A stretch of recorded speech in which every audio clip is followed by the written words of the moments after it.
नमस्कार दर्शकों, स्वागत है आपका इंडिया डेली 24/7 चैनल के इस डिजिटल कार्यक्रम में। मैं हूं आपके साथ शिवम दत्त मेहता और आज हम चर्चा करेंगे पंबन ब्रिज की, प्रधानमंत्री नरेंद्र मोदी की, उनके श्रीलंका दौरे की और कैसे वो वहां से वापस जब आए रामेश्वरम तो उन्होंने राम सेतु के दर्शन किए। राम सेतु के दर्शन करने के दौरान उन्होंने अपनी तस्वीरों को भी साझा किया और सोशल मीडिया प्लेटफॉर्म एक्स पर उन्होंने अपने पोस्ट के माध्यम से ये बात भी कही कि संयोग की बात है, संयोग की बात है कि जिस वक्त मैं राम सेतु के ये दर्शन कर रहा हूं उसी समय अयोध्या में प्रभु श्री राम लला का जो है सूर्य तिलक हो रहा है। तो ये संयोग भी था और सौभाग्य भी था प्रधानमंत्री नरेंद्र मोदी का। श्रीलंका की यात्रा हो, चाहे उससे पहले बिम्स्टेक में थाईलैंड जाना हो, तो आपको ये बात समझनी होगी। तो इस सब चीज में हर जगह पर प्रभु श्री राम का नाम आता है, प्रभु श्री राम का नाम जुड़ता है।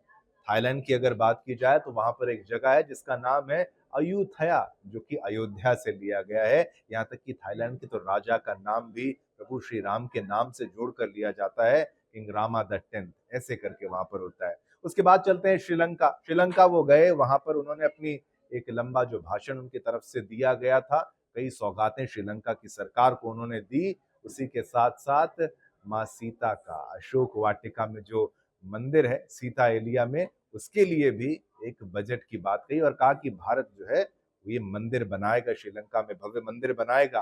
फिर वापस आए तो उनका कार्यक्रम तय था, पंबन रेल ब्रिज का उद्घाटन करना था। रामेश्वरम में रामनाथ स्वामी मंदिर यानी प्रभु श्री राम के मंदिर को वहां पर जाना था और भगवान भोलेनाथ का भी वो मंदिर है, क्योंकि भगवान भोलेनाथ और प्रभु श्री राम दोनों ही एक दूसरे को मानते हैं, ये कहा जाता है। इसलिए कौन किसको पूजता है, ये एक ऐसी कथा है जिसके बारे में भक्तों के पर छोड़ दिया गया है कि आप ही हल निकालने का प्रयास करें कि भाई प्रभु श्री राम शंकर जी को पूज रहे हैं या शंकर जी प्रभु श्री राम को पूज रहे हैं, दोनों ही अर्थ सही बैठते हैं। अब आते हैं, बात करते हैं पंबन ब्रिज की और आध्यात्म से जुड़े हुए रामेश्वरम की। रामेश्वरम एक आइलैंड है, एक द्वीप है, जिसको अगर मुख्य भारत के बाकी हिस्से से, तमिलनाडु के बाकी हिस्से से जुड़ने की आवश्यकता है तो एक ब्रिज चाहिए। और अगर वहां पर अगर आपको ट्रेन गुजारनी है तो आपको एक रेल ब्रिज चाहिए, जो पहले वहां पर मौजूद था, जिसका नाम था पंबन ब्रिज। अब पहले जो पंबन ब्रिज था वो 1914 के दौरान बनाया गया था और उसमें कई खामियां इस वक्त देखने को मिली थी। इतिहास की बात अगर करें तो 1988 तक केवल वही एकमात्र ब्रिज था जो वहां पर मौजूद था। उससे पहले तो उसके बाद ही जाकर एक जो पैरेलल जो रोड बनाई गई है उसके बाद आई, उससे पहले तो कोई रोड भी नहीं थी। अगर यानी वो ना हो तो फिर कोई और साधन ही नहीं था भक्तों को जोड़ने के लिए। और रामेश्वरम कोई ऐसी हल्के में मत ले लीजिएगा, हमारे राष्ट्रपति एपीजे अब्दुल कलाम वहीं से आए थे, उनका घर वहां पर मौजूद है। अब आपको बताया मैंने कैसे जब वहां पर वो हेलीकॉप्टर में थे प्रधानमंत्री नरेंद्र मोदी, तो उन्होंने राम सेतु का दर्शन किया। और आज की अगर आपको बात कराऊं तो 8,300 करोड़ से अधिक की परियोजनाओं का शिलान्यास प्रधानमंत्री नरेंद्र मोदी ने किया।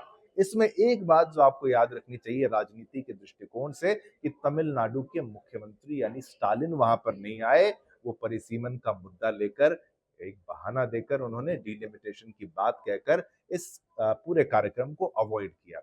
अब आते हैं पंबन ब्रिज की बात करते हैं। जैसा कि मैंने आपको बताया कि 1914 में असली ब्रिज जो था तब बना था, एक कैंटिलीवर ब्रिज था जो कि काफी लंबे समय से वहां पर चल रहा था और उसका अच्छा उपयोग भी करा जा रहा था। और आप कई बार आपने पिक्चरों में देखा होगा, एक ट्रेन बिल्कुल समुद्र के ऊपर से होकर गुजरती है और बेहद शानदार दृश्य देखने को मिलता है। लेकिन समय की मार के चलते, समय के थपेड़ों के चलते वो पुल थोड़ा सा जर्जर होने लगा था। अब मैं आपको बता दूं उसमें दिक्कतें क्या कुछ आ गई थी।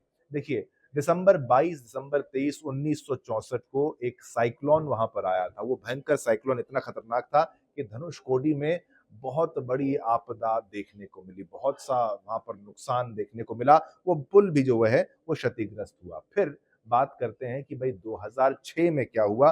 2006 में प्रोजेक्ट, और आपको बताएं कि जब वो ब्रिज जो वहां पर खराब हुआ था एक साइक्लोन के चलते, बंद करना पड़ा तब उस ब्रिज को। उसके बाद 46 दिन के अंदर उसको रिपेयर किया गया। फिर आते हैं 2006 में। तो 2006 में जब प्रोजेक्ट यूनिगेज जब लागू किया गया था, तब फिर से उस ब्रिज को बंद कर दिया गया था, ट्रेनों की आवाजाही को रोक दिया गया था। लेकिन फिर तब एपीजे अब्दुल कलाम की बात मैं इसलिए कर रहा हूं कि उन्होंने इसको शुरुआत किया था, उन्हीं के चलते यहाँ पर गए, एक टीम की तरफ से उन्होंने एक ओके दिया कि भाई चलिए फिर से यहाँ पर चलनी चाहिए ट्रेन। फिर आते हैं 2022 की बात करते हैं। 2022 तक जब आए तो आईआईटी मद्रास की एक टीम ने जब सर्वे किया, इवैल्यूएशन किया, निरीक्षण किया, तो उन्होंने बताया कि ये पुल बिल्कुल भी उस हालत में नहीं है कि भाई इसमें ट्रेन का संचालन किया जाना चाहिए, ट्रेनों को गुजरने नहीं दिया जाना चाहिए। अब मैं आपको बता दूं कि भाई 8300 करोड़ रुपए की और भी परियोजनाएं थी, लेकिन ये ब्रिज अकेला जो है ये 550 करोड़ रुपए की लागत से बनकर तैयार हुआ, जिसको 2019 में जो है बजट भारत सरकार की तरफ से दे दिया गया था, लेकिन थोड़ा समय लगा। रेल विकास निगम की तरफ से ये बनाया गया है। ये 2 किलोमीटर यानी 2 किलोमीटर 700 मीटर या लगभग आप 3 किलोमीटर के आसपास का इसको ब्रिज को मान सकते हैं। लंबा ब्रिज है, रामेश्वरम द्वीप को जोड़ता है, ये मेनलैंड भारत के साथ जोड़ता है। और आपको बता दें कि भाई ये एक ऐसा ब्रिज है जिसके बारे में आपको बताएं कि जो इंडिया फर्स्ट वर्टिकल सी लिफ्ट ब्रिज है, यानी कि अगर कोई जहाज वहां से गुजरेगा, ये भी आपने विदेशी फिल्मों में देखा होगा कि कोई जहाज अगर निकलना होता है ब्रिज से तो वो ब्रिज उठ जाता है, बिल्कुल उसी की तर्ज पर ये ब्रिज भी वैसे ही खुलेगा, दो जगह से ये उठ जाएगा। अब इसका भी आपने देखा कार्यक्रम के दौरान प्रधानमंत्री नरेंद्र मोदी ने रिमोट के माध्यम से इसको भी करके दिखाया। जब ऐसा किया तो कोस्ट गार्ड का जहाज वहां से होकर गुजरता है। अब ये यात्रा जो है प्रधानमंत्री नरेंद्र मोदी की, मैंने जैसा आपको कहा, चाहे थाईलैंड की हो, चाहे वो श्रीलंका की हो, और रामेश्वरम में आके अत्याधुनिक रेल ब्रिज का जो उद्घाटन किया गया और 8300 करोड़ रुपए की जो योजनाओं का एक तरीके से शिलान्यास किया, जिसमें रोड भी शामिल है, रेल भी शामिल है। ये तमिलनाडु के आने वाले चुनाव में भी एक असर डाल सकते हैं, क्योंकि दक्षिण भारत का रुख जो है प्रधानमंत्री नरेंद्र मोदी ने तो किया ही है, एक सोच तो बनाई है कि आने वाले समय में भाजपा को यहाँ भी जीत हासिल करनी है।